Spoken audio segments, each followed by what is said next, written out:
Happy Wednesday morning.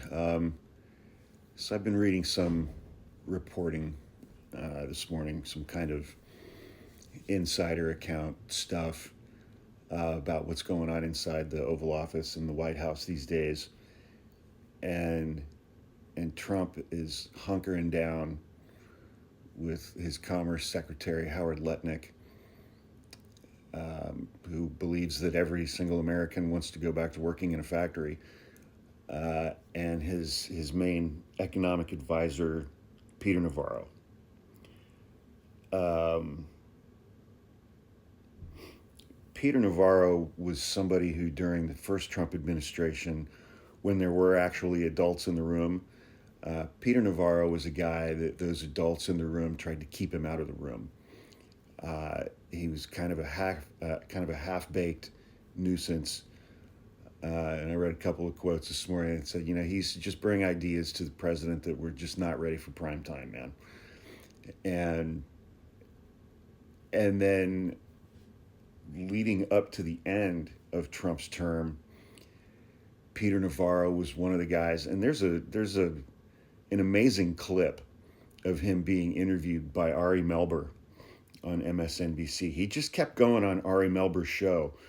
And Ari would ask him a couple of questions and just let him talk, and he would just talk.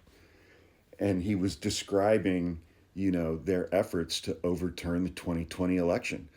And he had this thing called the Green Bay Sweep. You got to get like a half a dozen swing states on board to nullify their election results, and that's what they were working on, and all of this stuff. And there was one interview where Ari Melber let him talk for a few minutes, and then Ari just said, "You realize what you're describing is a coup." He's like, "No, no, no." Well, Peter Navarro went to prison for 4 months because he was instrumental in all of the efforts to overturn the 2020 election. And then he got a subpoena. He got 2 subpoenas, I think, from the January 6th committee, and he refused to comply with either one of them. So he stood trial. He was convicted. He was sentenced to 4 months in prison, and he served 4 months in prison, and he got out of prison on the Wednesday of the Republican National Convention last summer in Milwaukee, where straight white Republican men crashed the gay hookup app Grindr. And that same day, he flew from prison to Milwaukee and had a primetime speaking slot. So that's who Trump is taking all of his economic advice from right now. Obviously, Peter Navarro is a tariffs guy. And how did he make his way into the Oval Office in the first place during Trump's first term? Trump told Jared Kushner that he needed a top-notch financial guy. He needed a top-notch markets guy who understood tariffs. And so Jared Kushner did what anybody at the most senior level of the White House would do to find such an economic advisor. He went to Amazon. Jared Kushner got on Amazon and started Googling financial authors. And he found this book by Peter Navarro called Death by China. And it was all about the economic threat posed to the United States by China. And Jared was like, "Oh, Trump's going to love this." And so, but Jared did his due diligence. He did his due diligence. He checked the jacket of the book to see who endorsed this book.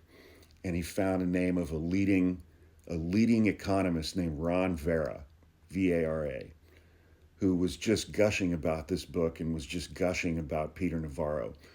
And then Ron Vera he circulated this memo around Washington, D.C. about what an amazing economist Peter Navarro was. And all of these people in Washington started getting this memo from Ron Vera. And so Trump brought him into the White House. Well, it turns out that Ron Vera and Peter Navarro are the same person. The name Ron Vera, Peter Navarro just rearranged the letters of his last name and fabricated an economic expert to endorse the work of Peter Navarro. That's how Peter Navarro got into the White House, and that's who's calling the shots right now on tariffs. Donald Trump and Peter Navarro, a narcissistic sociopath who thinks we still live in 1982, and a guy who invented somebody to endorse his own book. That's who's running economic policy for the United States. That's who's cratering the United States economy, the United States stock markets, and has started a global trade war with every other country on the planet, shattering our economic alliances that have been in place for 80 years.